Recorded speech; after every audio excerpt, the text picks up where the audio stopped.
I dropped my hands at the last second. Nice. How's it going, everybody? Hello, hello, hello. Hello. Hello, everyone. Happy Thursday. Greetings from sleep deprivation, Tennessee. Zip code is 0000. No more energy left. That's right. Well, yes. You get the, when you're sleep deprived, you get manic energy, you get crazy energy, I do? When does that happen? It's like these certain, just hang in there. You'll see.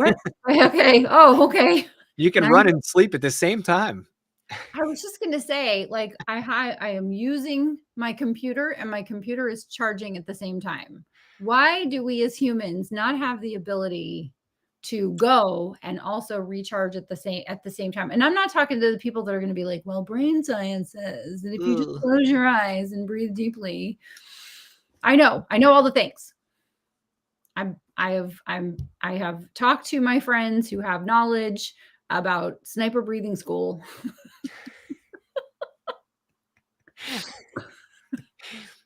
Half breath.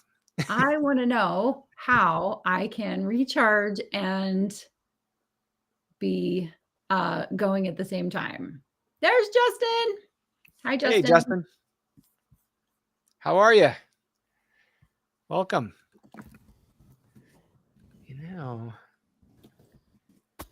My whole system has done like a reset recently. Oh. This is fun. You notice our little name tags aren't oval, they're square. Yeah. I knew there was something different, but I wasn't thinking what they were, what it were. What were the difference? It's funny. I'm going to do this in air quotes, as a French speaker. Speaker of the bunch. I think it's more Fringlish. Right? I am so aware that there are a lot of things that we say, our turns of phrases, or colloquialisms, or whatever the correct term is. Again, 00000 is my zip code right now. So today I learned the French equivalent to "there's a light at the end of the tunnel." Oh. But they don't say that. They have a whole different thing that they say. So there are all these fun little phrasey things that we say as what do they say? Native English speakers. Well, they say I see light at the end of the tunnel. Or I can see light at the end of the tunnel. Instead of "there's light at the end of the tunnel." It's more, so anyway, it's a subtle difference, but sometimes the phrases, and of course, I'm not able to think of any of them right now. I thought you were going to have some crazy thing like there's a spoon suspended over the field. Okay. So next time I will come with a French phrase. Like they wouldn't say it's raining cats and dogs. Right. Right. So they have something else that means torrential downpour, and I forget what it is. So I think this is really cool what's going on in the chat. So we have Renee in Ohio, who is my bestie, and Justin in Ohio, who is my brother, who are talking to each other because they met when we went to Ohio to rescue the dog. Yes. How far apart are they? Well, oh, look at you changing that up. Let's see. So I want to say that they were 2 hours and now they're 3 hours. So the difference between not naming a town and not naming a town is, I don't know. Gotcha. Ohio buddies. Ohio buddies. Yeah. Yeah. So, what are you reading, Lucas? That is the funniest question you could have. Well, I knew you were going to ask me that question because we do this, this is one of the things we love to share. Yeah. However, last night I actually sat down and said, what am I reading right now?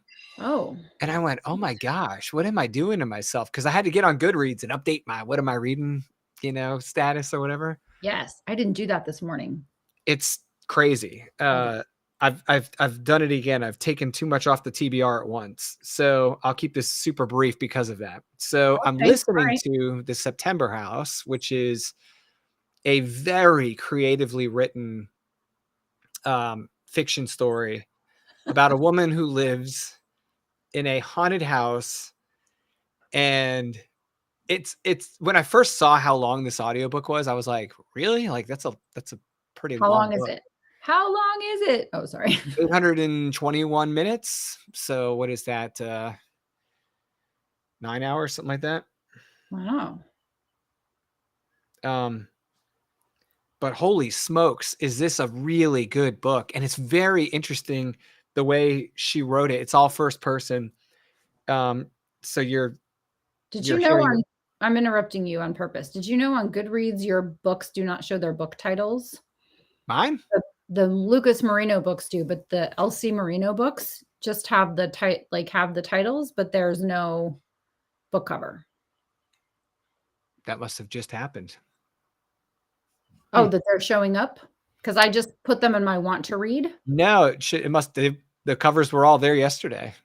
Oh, well, So I maybe don't it's know. not populating for me. So now I'm following you. We should be friends. Yeah, I can see my covers. Okay. Well, when I put in LC Marino with a space in between the L and the C. Oh, So there's an LC Marino, space C space Marino, and then there's L period C period Marino, and the L period C period Marino. Those are showing up. So I'm going to want to read all of them. interesting. Interesting, right? Look at this. There's something weird going on there. I'm gonna have to look into. Well, it's doing all versions of your name. So anyway, Right. digress. So you are reading. So listening to The September House. Oh, sorry. Why do people listen to audiobooks? Because I can't read while I drive. And I drive a lot because I've got the kids. So this is one of the reasons I control the TBRs through listening. And I love a good audiobook. Me too. Absolutely love them. Okay. Me too. I finished Suffer the Darkness, which was great, from Yolanda Sefsos. And now I'm reading Bad Blood from Tobin Elliott. And I'm also reading Lucid Dreams from Red Legault, and listening to my audiobook, which I just got all the files back. Oh. Yes. Now I do have a nonfiction read. Would I be less scared if I listened to it? Okay. Actually, it might be worse if Erica is so good. Oh, right. Listening to voice someone else actor, be scared might make me scared. Okay, never mind. She's so good. All right. Well, but anyways, I'll send you links. You can check out her samples for yourself and tell me if you'd rather listen. All right. Erica Calvert, by the way, is the narrator / voice actor who does my fiction, and she is just phenomenal. So anyways, the nonfiction I'm reading is an arc that happens to be associated with someone on this call. Yes, You Must Monetize is the nonfiction book in my life right now, and I was happy to be blessed with an advanced reader copy. How far along are you? Just started yesterday. Okay. Yep. So okay. I am early in the read. But okay. Your nonfiction books, and this isn't for anyone that's watching that hasn't read an honorary quarter book, you write so fluidly that I can read your books faster than I can a lot of other nonfiction books, because you're just such a natural voice, right? Thank you. So it won't take me a whole lot of time to get through this. Although every time I say that, we laugh because I'm like half the speed that you are at reading nonfiction. I'm a reader. It's my job. Yeah, my brain just chews and thinks and places and moves. It does all the things while I'm consuming a book. So anyways, that's what I'm reading right now. What are you reading? Let's see. So I opened my Goodreads. So I got a copy of, well, I'm going to just put these up again because it's important, right? So I'll be reading this one and then this one, probably like on the porch in the sun. That's a good idea. So I'm not scared. probably have Byron and the dogs out there with me at the same time. It's not so much scary as it is like heavy. Okay. I'll put it that way. It's creepy, but not scary. Okay. Is it emotional heavy? Yes. All right. So I finished reading this week A Very Bad Thing, which is a book that's coming out by J.T. Ellison. I'm not sure when it's coming out, but I got an art copy of it, and it was awesome. And I know her, so I was texting. I was like, oh my God. And then this happened. So that was really fun. I got a copy of Creating Superfans by Brittany Hodak, which I've just read a very few pages. I had big dreams yesterday, Lucas. I had big dreams for my day. And I did. I had all the hope and the intention. Didn't happen. After I finish those, I have a couple of others. I'm 80% done with The Joy of Movement by Kelly McGonigal, so a nonfiction. And then I read the Daily Stoic, and I'm still reading Arate. I'm 83% of the way through that 1,000-page book. So that's going great. And then I have a bespoke book project that comes out in May. And so I'm working on that. So lots of reading. Yeah. But the dog and the husband in recovery has been interesting. Yeah. So we're just, I'm going to sleep someday. I think I said yesterday I'll sleep when I'm dead. And then I thought, well, if I don't sleep, I'll be dead. It's going to be sooner rather than later. It might be sooner rather than later. So I think I got I'm feeling a little more battery recharged today than I have been, although certainly not enough. I think you don't ever catch up, right? You just keep going. So I have big dreams for the weekend. You're still having to carry Byron outdoors every couple of hours. Oh my gosh. Yeah. No, he's able to function on his own now. The dog, Shadow the dog, he's doing so great. He's doing just so great. Just super. He can get up and down the stairs now, which was life-changing. Yeah.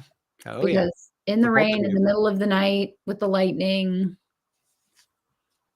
I make it sound like it was so much fun. Well, the lightning makes it sound fun. Yeah. So I guess this happened last Thursday night. So Shadow got his surgery on Thursday. So I had a full tiring day with no real rest, not enough real rest anyway. So picked him up and then promptly realized that he's 81 pounds and needed to get him up and down the steps to the yard several times a day. When people talk about like, oh, they move the body from here to there, I'm like, I don't know. You have to have help. Not quite. You have to have help unless you have leverage, right? It's not quite as easy as it looks. Oh my gosh. Yeah. Well, he couldn't be a better patient. Takes his medicine. Very sweet. Also is smarter than all of us, I think, because we'll say, no, you can't get up on the couch. And so he waits until that fraction of a second when my back is turned. Yeah. That's excellent. Then he gets up on the couch and then we go, oh, you're not supposed to be on the couch. And he's like, I know. Check me out. Here I am. Check me out. Here I'm on the couch. But because his ACL was torn a long time ago, he's used to not using that leg. So he's actually starting to use that leg, but his primary hind leg is what he defaults to. So I think we're good. I think we're good there. But we still have jealous puppy number one. And then, of course, new puppy wants to be in my lap at all times. And so this is the first day, actually. I have a whole bunch of things on my desk. This is the first day I've actually been upstairs since last Thursday. Wow. I haven't come up to my office except to get something and go right back downstairs. And there's this whole, I told Byron, I was like, our house is like we have a baby. Because Not supposed to be on the couch, not supposed to go up the stairs, not supposed to go in this room. So it's just been Baby it's proofing. been an it's been an interesting week in Yeah. every way. So I'm like, okay. I was like, make it stop. Can I just get off the merry-go-round? Can I just go over here and like have no emails and no text messages and no Voxers and no, but no. Yeah. Well, just think you're compressing all of this into this one time period so that it's not spread out. So nice. Thank you, Lucas. Yeah. Always Yes. the glass is half full. Thank you. You're getting it Yes. all out of the way, right? Yes. So I had promised you a list of things to talk about, and you picked one. What did you pick? I did. How to identify your book's call to action, or Ah, CTA for those that aren't familiar with call to yeah. action being an acronym. And I was immediately jumped on this one when you sent it over because, Okay. Pourquoi? well, it's I think it's very easily overlooked. I see the same thing with course builders. I'm like, what exactly are you trying to get this thing to do? Right. And with the theme of this series being that your book has a job, or, your book means business, what do you want this thing to do? It's not as easy as saying, this is the role I want the book to play in my business, or this is the role I want this product to play in my business. Yeah. Then you actually have to design the book, the product, whatever, Yep. to do that. And when Right. it comes to the written word, you have to be very careful about how you identify the call to action you're going to embed in that document and then publish, because it's going to have a chance to speak on your behalf when you're not there to defend it. You can't defend or explain the CTA. You can't reinforce it. It Okay. is what you make it in the book. Right. Which is different than if you're a coach or consultant watching this and you have a standard CTA that you use in your presentations or webinars or services. You're prepared to discuss that with people in real time. But when it comes to your book, the power of the book is that it can do a lot of that for you without you Yes. having to be present. So I love that you brought the CTA into the conversation with the series this soon, because I feel like it was one of the things that when you explained it to me when I was working on Monetize Your Book with a Course, it was like, of absolutely, this should be happening. Like, this is exactly what I should be thinking about, but I hadn't considered it beforehand, before that conversation. So love the topic. Awesome. Well, the CTA is interesting because if you have a lead magnet on your website, the lead magnet is essentially what you're giving to someone in exchange for their email so that you can have an email conversation with them. But Yeah. the CTA is that and so much more. There has to be some strategy and intention behind it, because if there isn't, then the author reader relationship that you are starting with your book could end with your book. Right. If there's if you're just like, oh, well, I'll just throw in, a checklist or something, but if someone doesn't do the checklist, what do they lose? If they do the checklist, what do they win? What do they gain? If you're not thinking about it as, in addition to being a list builder, part of the customer experience of reading the book, a way to enhance the author-reader relationship, a catalyst for taking action for the reader outside of the book. It actually causes them to engage with your book and potentially you in a bigger way. So much goes into the CTA, or can go into the CTA, that has a ripple effect. So it either sinks to the bottom of the ocean and someone reads your book and they think, oh, I should do this someday. It's like business cards. I go to a networking event and someone gives me a business card and I mean to reach out to them and it's on my desk, and then I put it over on my credenza, right? It's over there. And then eventually I'm like, who the heck is Lucas Marino? Yeah. Right. And in the moment, I knew exactly who the person was. I knew exactly what I wanted to talk to them about or follow up with them about. And without proper notes and proper action, it doesn't happen. The same thing with your call to action. Without proper intention and strategy, your relationship with your reader starts and ends with your book and doesn't proceed. And what you really want is, in getting clear about what you want the reader to do with the information in your book, and what you want the right reader to do with the information in your book is the right reader is going to say, I could monetize my book with a course by figuring it out myself. With just this book. This is great information. I'm a do-it-yourselfer. My budget is $0. I'm going to do it myself. But if my budget isn't $0, if I have a little bit of a budget, I could take the Monetize Your Book with a course. And I know that because it's mentioned throughout the book, and some of the contents of the course are included in the book, but not fully. And then in the back of the book, there's a page that says, now you can get more. Monetize your book with a course, and go deeper. Alternatively, the right reader could say, Lucas, here's my American Express card. Make a course for me. Right. Or do everything I need to do outside of the magic that I bring to the course, which is my videos and that sort of thing. So turn me into someone who has a course, which is another revenue stream. Do everything, handle all of the little details for me, and tell me what I'm going to say in the videos and how many videos that I have to make, and top and tail them and make them look beautiful, and get on with your day.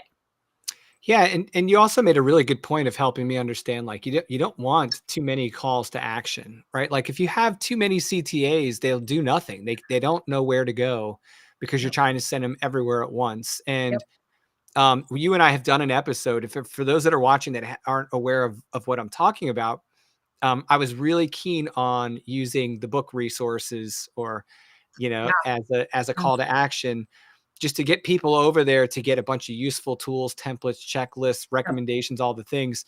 But I didn't have to break all those out into 5 different recommended things. If you want checklists, go here. If you want a referred list of people to work with in software, go here. Like, by putting it all in one package and making the call to action very clear and simple and direct, it got people to the site. A, they got all those great things. B, they joined my email list. And then the conversation can start about whether they should enroll in a course, or if they should go get a work, all these things.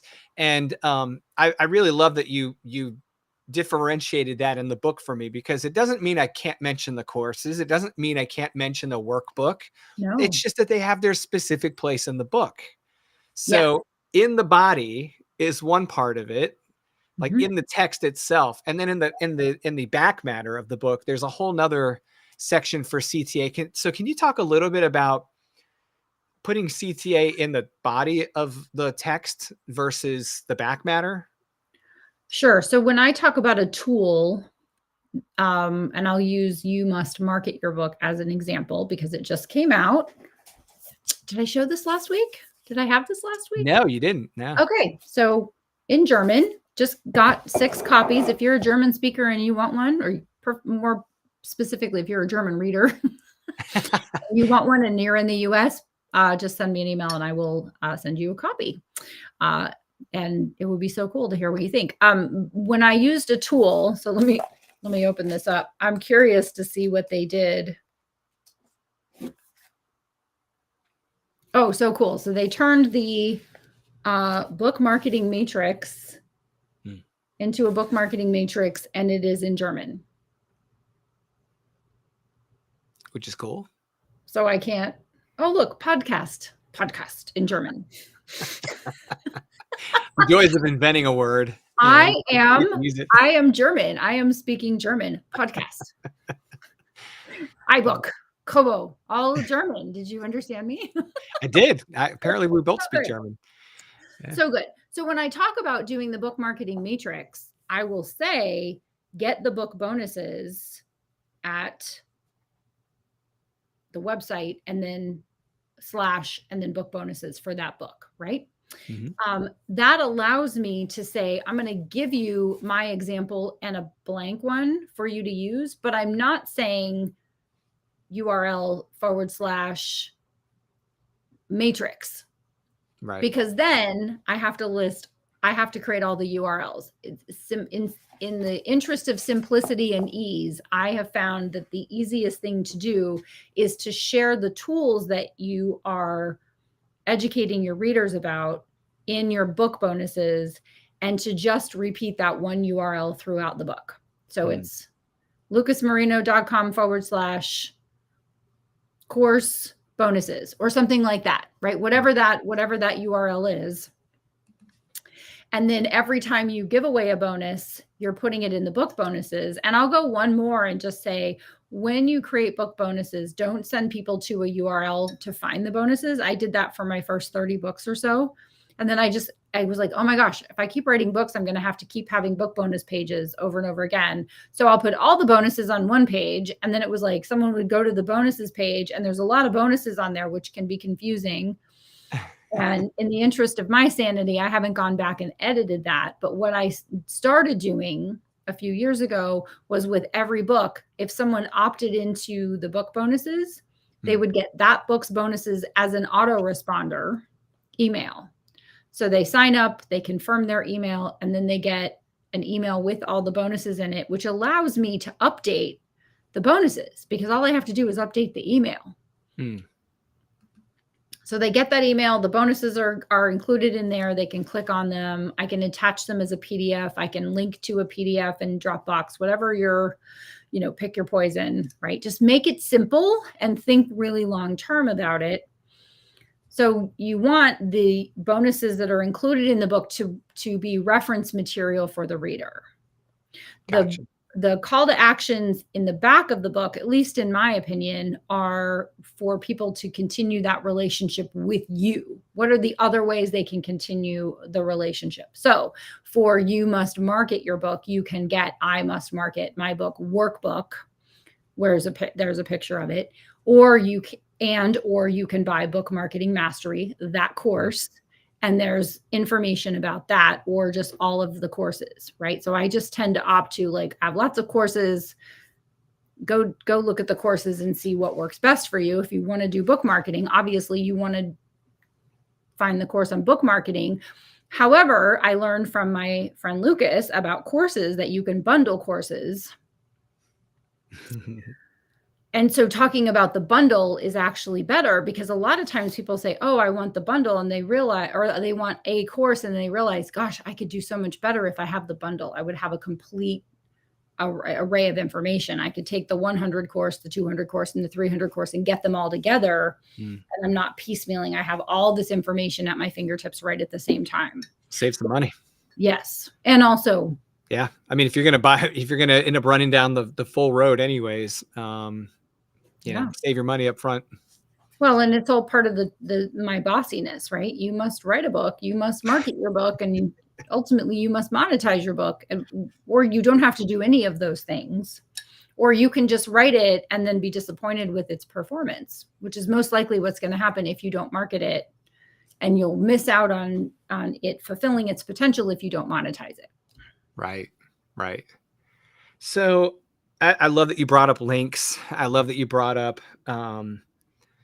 this separation between putting references and links to things that aren't necessarily distracting or pulling away from the body in the body, right? Like, hey, if you want to learn more about this, go check this out. Like you were saying, like a reference. Yeah. It could be a reference to your own material. It could be a reference to some other material. It could be a reference to a completely different person and their work in that area that you respect. Yes. But I do want to point out the fact that you mentioned managing links in particular. And, that is a thing. Like when you put that link in that book, it stays there. You got to maintain that link in the digital world. So you'll hear it if you don't. Right. Some people will try the link. It will not be successful. You'll never hear from them. From a fraction of people you will hear, I went and I tried to get this thing and the link was broken. Right. And then you have to figure out how to. Sure.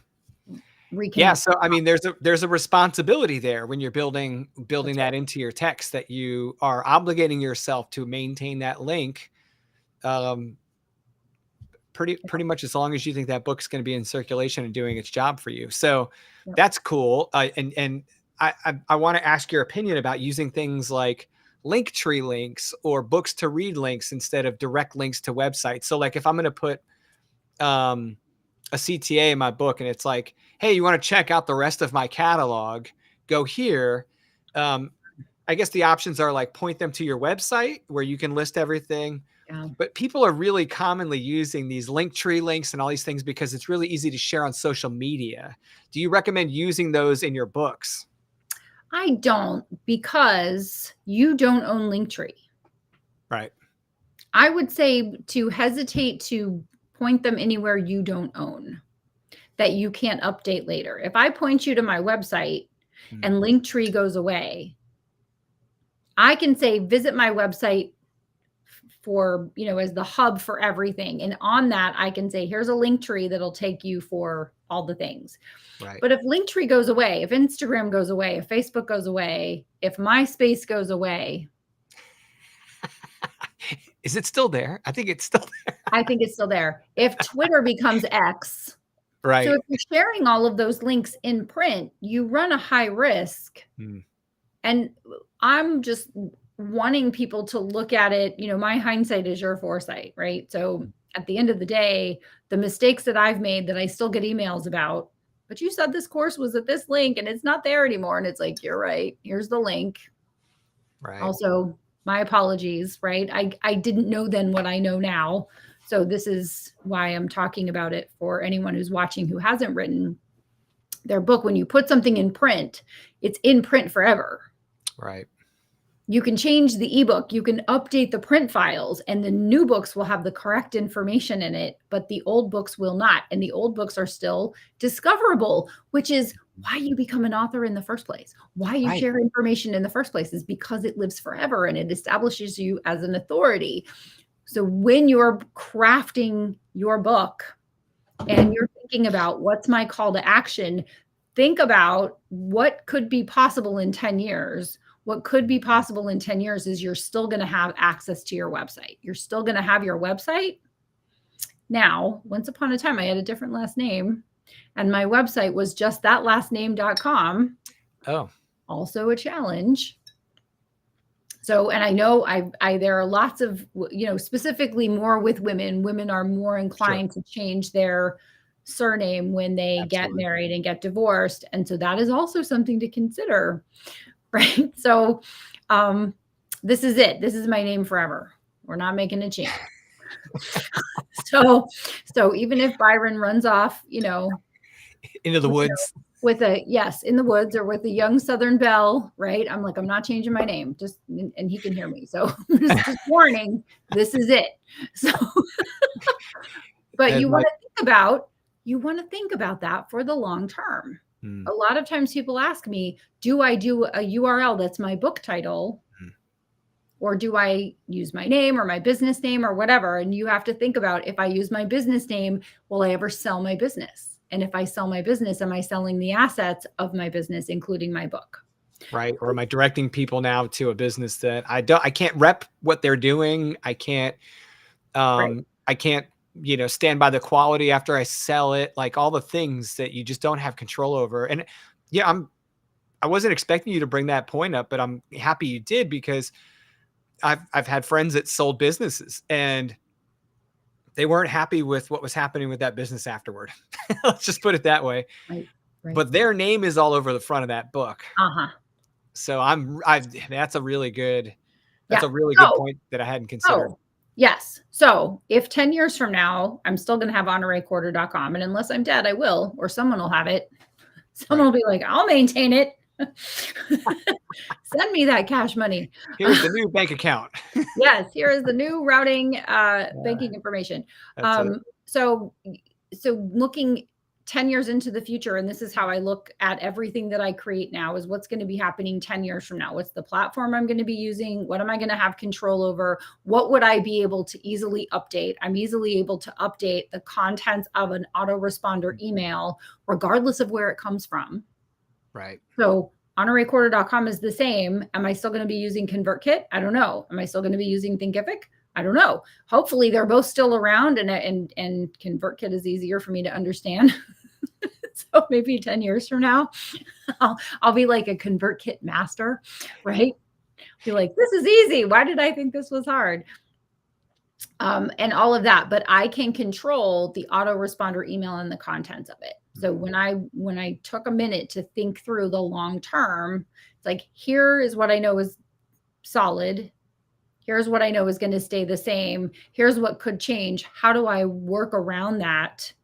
And then what goes in it? And really, so we're talking about CTA, and I want to make sure that people understand that you can have one thing that's your CTA in your book, and you can provide one thing. You can have one checklist or one assessment, or one, I could have one thing, which is the book marketing matrix. And this is the bonus for this book. Be sure to get the bonus from this book at this URL with this autoresponder. Or you can have 3 things, or you can have 20 things. But if you have that many things, you want to also think about the reader's perspective and the reader's experience. And sometimes having too many things, the brain says, like, I don't want to do just one because it's going to feel incomplete. And humans are completion creatures, and some people are more completion than others. I have a course I've been going through for several weeks. It's still open on my browser. I leave them open. It's open. It's open. It's ready to go because I'm a completion creature, and I will not close it until I have completed the course. And so when I get the bonuses for a book, and it's the very first thing, the very first time I see it mentioned, I go and I opt into it and I have it sent to me, and then it's open until I have done those exercises, or at some point where I just, honor your loser, and then I close the tab, and then it haunts me for the rest of my life. It's fine. Everything's fine. You want to think about the customer experience, the reader experience. So how are they going to experience your bonuses? How many bonuses do you really need? And also, this could be helpful when you're crafting your book, when you're in the crafting and writing process. People want to go, I want people to get everything from my book. They can't get everything. So what are the 1, 2, 3 many, right? So probably 3 is good. 5 could be good. Bonuses in your book that are going to get them more of the way there, help them to solve their problem or to capitalize on their opportunity. And then the right person is going to say, I don't want to do all this stuff. So many times people read one of my books and I tell you what to do in the book, and they'll just call me and say, you need to do this. Right.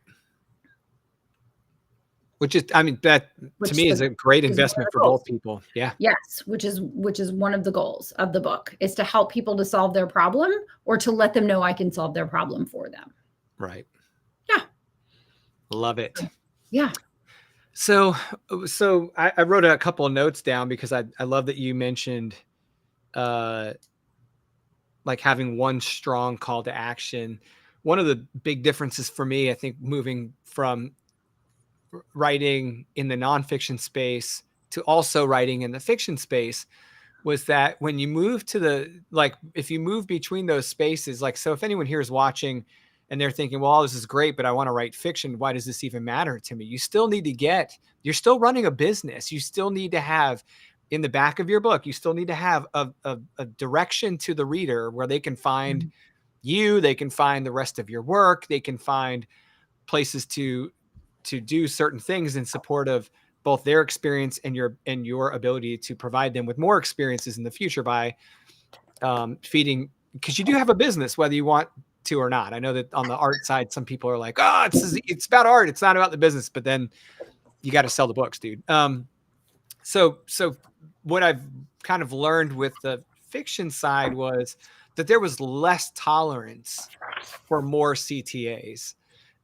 It was like, hey, direct them straight to your website and or reviews. And that is basically it, right? There you go. So I put a CTA in the back of book 1 that points to the prequel, because they might read the first book in the series and go, oh, I didn't know there was a prequel to this. But yeah. But that will change, right? Won't you change it at some point? You'll update Bury the Child, because Bury the Child didn't have. Sure. You didn't have this book yet. So at some point, perhaps this will be updated to have Burn the Girls in it, and Burn the Girls will have, you're going to read the second book in the series. And when the series is complete, then you'll have a page with all of the books in it. Exactly. There's so many different ways, but as a fiction author, so I have my CTA in the back of the monetized books are the courses. Right. That go with it. And it's 2 pages of courses. Yep. And that's the end. And those are relevant courses to your reader. They're not just like all the courses. They're like specific No, to those they're not all people. my courses by a long Yeah. shot, but they are the courses that are specific to the reader in this particular book. When it Perfect. comes to fiction, the people that I am modeling my future fiction career after are the fiction authors that do author-reader relationship exceptionally well, Right. because you want a super fan. A super fan is someone who will buy whatever you're selling, Mm. even if it doesn't pertain to them. I have a German reader from probably more than 10 years ago, before I had books in German. Whenever I have a new book, I form an advanced reader team, and it's partially formed off of all of the advanced readers from all of my previous books. And I've written in different subjects and different subject verticals. And so I'll send an email out to the big advanced reader team and say, thank you for reading a previous advanced copy of one of my books. This is my next book. Would you like to be on this advanced reader team? And knowing that, and we've talked about this very specifically, about you want on your advanced reader team to only have people that are your ideal reader for that book. It's not an everyone call, right? It's not a cattle call for anybody who wants to do it. It's a very specific ask. And one of my readers said, it was a book about divorce, and he said, I'm happily married. I'm never getting a divorce, but I love your books. Can I be on your advanced reader team? And I said, absolutely. You just can't buy and review the book. Right. For You at messed up least my 6 algorithm. months. Yeah. Stay away from my algorithms, buddy, but you absolutely can do it. And that's a super fan. A super fan is someone who will buy whatever you're selling. When it comes to fiction and nonfiction are very different animals. The fundamentals are the same. Quality book, editing, proofreading, graphic design, copywriting, all those things, the fundamentals are the same. The execution of building your author career is very different. And the people that I admire, the people that I model after my business after, modeling my business after, right now I'm doing more thinking than inking. Right. But I still follow the people who do the author-reader relationship very well. They are engaged with their fans. They understand the power of word of mouth. I don't know Colleen Hoover. She's known as Coho. Yep. Right, by her readers. She has had in the past, I haven't looked recently, multiple books in the top 10 of the New York Times bestseller list, indie and traditionally published. She's a beast. Mm-hmm. And she has a very intense word of mouth because of her writing. Her writing is very powerful for her readers. And when I learned about the book Verity, have you read Verity, Lucas? No, but Tammy's read all of her books, and she's like, that's the one that stands out the most. Yeah. So I would recommend that you read Verity in your free time someday. But Verity has two camps of readers that argue with each other. Oh. The resolution at the end of the book, and Tammy would know what I'm talking about. It's like some people will say, well, I believe it. And other people are like, no, that's a lie. That was a lie that the character is telling. So some people are team, yes, I believe her. And other people are like, no, I'm team, she's full of it. Right. And so it was this whole thing of the book had been out for some time when I got myself on the list at the library to pick up the book. And I think I was like, I don't know, 45th in line. They had 7 copies.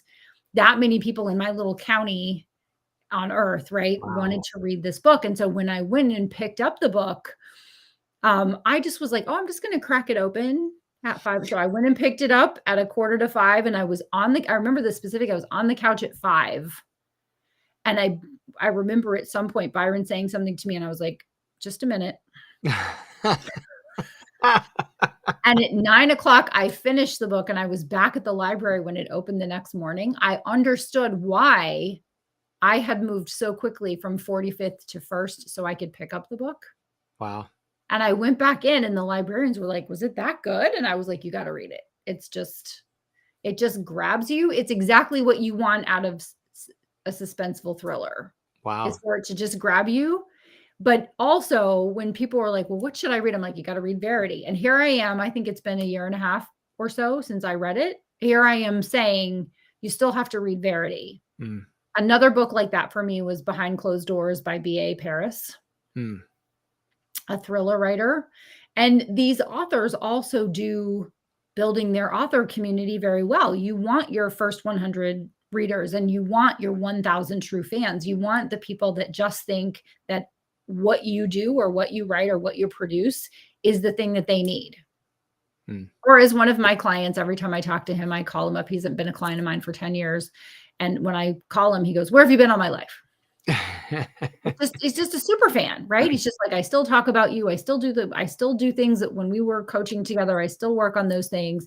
And that's what your CTA will allow them to do, is they will know where to go next. So if you are a fiction writer, do your readers a favor and tell them about your life, because I want to know about the lives of my favorite authors. Right. What are their animals' names? What kind of animals do they have? And it's so interesting because someone sent me a book that was set in my hometown of Athens, Ohio, for the first couple of chapters and then moved to Nashville. Oh, look at that. And this woman, I don't know how she found me. I haven't circled back with her because I haven't finished reading the book yet. It's open. I have the ARC on my phone. But I will have to figure out how she went from my hometown to my new hometown-ish, right? Because I live outside of Nashville. How that all came to be, because that's a parallel thing. It's very interesting. So now I have a reason to get to know that author. Well, when you as an author say, I served for 22 years in the Coast Guard, I went in as enlisted, I retired as an officer, I live, Metro Williamsburg, I have 3 kids, I have a dog that's a pit, right? Like you have things about you that you're an engineer. You have things about you that are interesting. You're a course expert, but you also write fiction, scary fiction.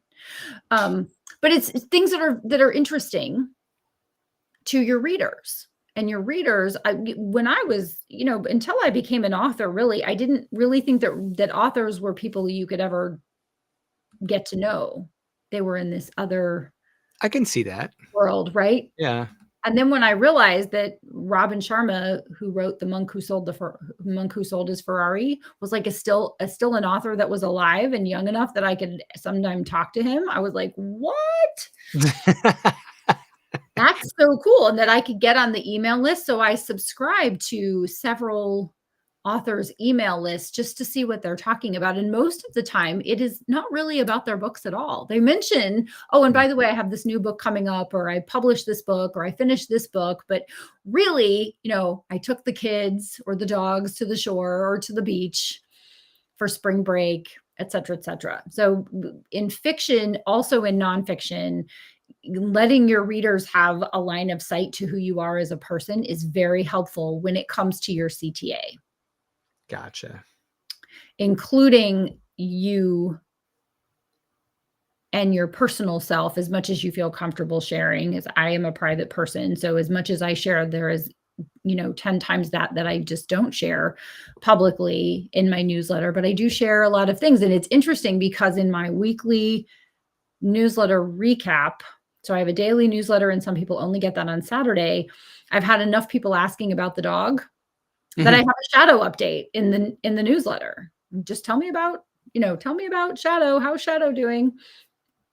And so it's an interesting thing, because I wouldn't think that would be interesting to people, except that JT shares about her cats and when she lost one of her cats last year and how that was helpful in her. And so that's in her author notes of her book too. It's like, what happened, what was going on personally as she was being effective in her professional life, all that kind of stuff. So all of that to say is you get to decide when you're putting things together, how much you want to share, how, and allowing people to get to know you a little bit more makes them feel like they do know you.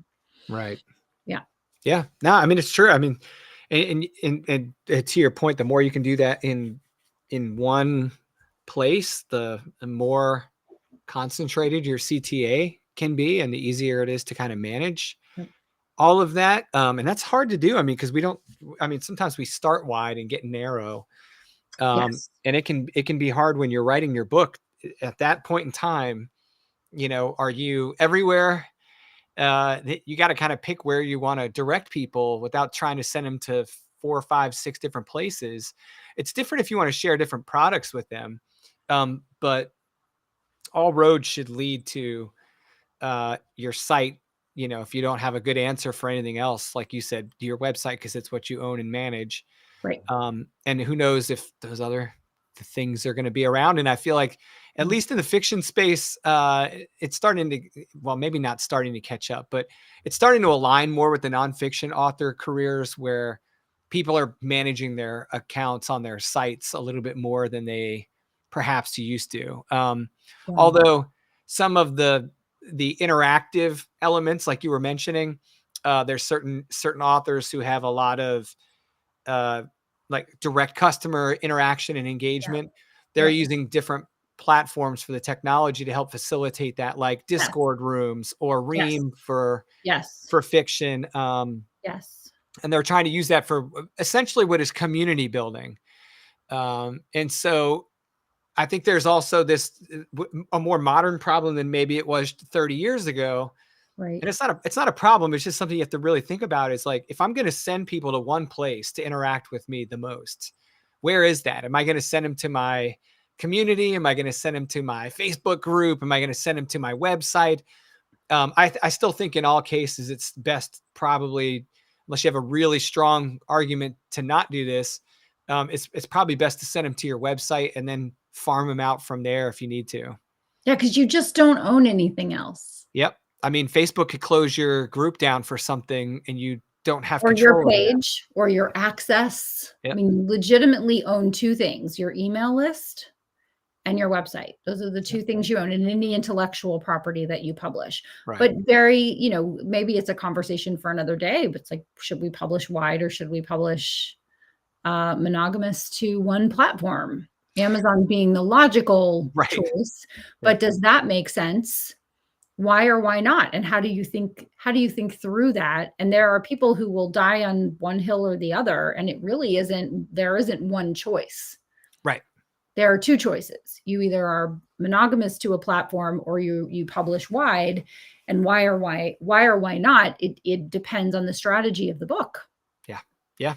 Sometimes when I'm doing a custom book for someone, we don't actually publish it anywhere. It's not available anywhere. It's only available directly from the author, and they don't sell it. They give it away because it has a specific job. So when you think about it from a strategic perspective, you got to pull the lens all the way back. Think 10 years from now. Think about what you can control now and what you will control 10 years from now, at least. And then you can make an informed decision. It's not just, I've written my book, I'm just going to publish it on Amazon as an ebook and be monogamous to Amazon and see what happens. Right. Right. There's so much more. There's so much more that goes into it. And it's fun to think through all of those things, especially when you have all that information available. Bringing up the Amazon topic is so fascinating, because when I did the call to action in the back of Bury or Burn the Girls, I specifically did list the name of Bury the Child and put the cover so people could see it and know what to look for. Yes. But it didn't point them to a specific site to get it, because people get their books all over the place. And who knows, they may have bought that paperback from me at a conference, or they may have gotten it from a cousin or something. That's right. You never know. And if I've noticed, and most people who are on Amazon have noticed that, as much as I love and depend on and enjoy my relationship with Amazon, I don't have control over a lot of the restrictions on my author page, for example, on Amazon. So if I'm going to have a call to action, I'm probably not going to use like directing them to my Amazon author page, just because it can't take them anywhere else. I can't take them to magazine publications that aren't listed there. I can't take them to anthologies that aren't listed there. I can't take them to my own short stories that I sell only on a website or something like that, if that's your gig. So yeah, that's a really great thing to note. And I really do think we should do an episode on that, because I do my nonfiction wide and my fiction not wide. Okay. Well, but you have reasons for it, and you have information in, and you have been very strategic Yep. about what it is that you're doing and why. And so, yeah, Yep. let's talk about that in a future episode for sure. There you go, guys. Does anyone who is watching have a question or a comment regarding this topic or any other topic? Yeah. The I CT. can't see anything. I can't see Facebook or LinkedIn or anything. So Yeah, I can only see. Well, let me pop the window open over here. So I can see the chat. Shout out to the engineers from YouTube coming over from Renee. yes, Renee, Always I'll try to call you later for an update. so awesome with that. Yep. While I'm looking at Yeah. LinkedIn real quick, Yeah. do you want to tell people a little bit about what you've got going on with the monetized book? Yep. So You Must Monetize Your Book is coming out next Monday. It is the book companion to the course that's been out a long time. Don't judge me. Building $1 million book business. So that is coming out on Monday. And then the workbook will be out sometime hence. Because, hashtag country living, hashtag rescued a dog. Normally, I like to and advise that people publish a book, a workbook, and a course simultaneous. Well, the course has been out for 5 years. The book is just coming out, and the workbook will come someday. I don't know. I'm not sure. But I'm excited about this book. And also, it will be in German in a year. So, and this book covers from my familiarity with your course, yes. It was almost funny because I was like, oh, I didn't realize you hadn't published a book on this specific approach. Can you talk a little bit about what you include in this book that's not in your previous publications? Yes. So this is specifically about how to turn your book into multiple income streams. And there are a dozen listed main topics that can be repurposed into several different options. And what I mean by that is I talk about coaching, but coaching isn't just one-on-one coaching, it's group coaching, it's institutional or corporate coaching. And I talk about each one of the income streams that I personally have built and how to think about not only building an income stream, like sometimes people want the money, but they don't want to put in the time. So they'll sell a product or a service that is service as a product kind of thing. And then they get the money and then their urgency to deliver the product goes down because they got what they wanted, but the customer won't, right? So it's thinking about, are you willing to put in the effort to build the income stream, the time that it takes to build the income stream based on how much time you have available, how much money you have available, to market, how much passion and energy you have around a particular income stream. Because just because you could do something, I've suggested things to people before and they're like, wow, that sounds like a great thing. It sounds like it would be a great moneymaker. And I just don't want to do it. I'm just not interested in doing it. And so all of those things have to be congruent and there's a lot to consider. So I come at it from what to consider before you choose an income stream, dozens, a dozen main income streams, which could be dozens of income streams to choose from and what it takes to put them in place. And then other things to consider, like, how do you feel about sales and selling? Right? Oh, that. Right. Yeah. Are you happy with maintaining an email newsletter for at least a year? Are you happy? Like what are you really obligating yourself to That's if you choose that path? That's right. So just all the different income streams, and speaking from the ones that I specifically have built into big income streams, because that's really what I think people want and what they want to learn about from me. And it's not a long read. It's under 35,000 words. I specifically made it very meaty. You are not sitting down and eating cotton candy at the fair. You are eating a steak dinner, right? With the book. Like I'm giving you steak and potatoes. There's a lot there. So some people go, but your book is so short. It's like, well, it's dense. Right. It's something you can read and then come back to and read again and again and use as a reference guide. And that's my purpose, right? I want to change everybody's life in 3 hours. I love it. All right. Well, we're at the top of the hour, guys. We're going to go ahead and wrap up the show here. Make sure you guys check out the Empire Builders Masterclass.com. We talked about course bundles here and how you can use a course bundle to kind of cut your costs and cut your product development cycle, your learning curve, all the things. And we have an amazing bundle there called the Author Success Bundle, which is a collection of 3 courses that Honore has been developing and adjusting and modernizing over all these years, and they're fantastic. So highly recommend you guys go check out the Author Success Bundle at the Empire Builders Masterclass and get on that order for the Monetize. You must monetize your book next week, Monday, launch. Love it. Yes. It's going to be great. So I'm going to refrain from sharing my thoughts on the book until after Monday. All right. Well, maybe we'll just talk about it next week. That's right. Okay. All right, guys. Thanks for everything. And Honore, thank you so much for sharing your Lucas. insight with us as always. Thank you, Lucas. Thanks, everybody.